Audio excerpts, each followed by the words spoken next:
Первомайскай алының Потылицаның адының орамызында бұл күнірді олық техника қайынсықты. Баграттағы дептің 9 жылары шолыны көдіріп иптіп саларға пөкітчелер. Танықтарға керек бұл орамының шолы бүкілезінің тінір біз.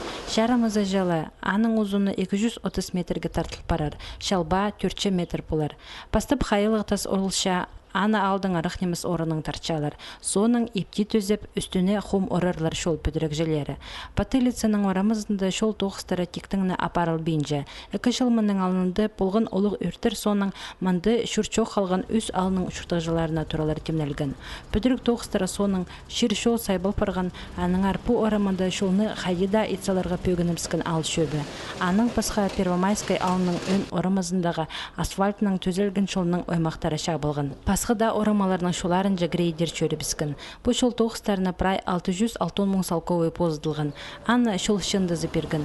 Первомайскадағы ал шөбіні кішіткен баразда пазапи пулух алырды, шолар алнындағы шылырды тұқталған. Анзана республиканың кішік базы ұрықы алырыны қайрылер программа қабызған.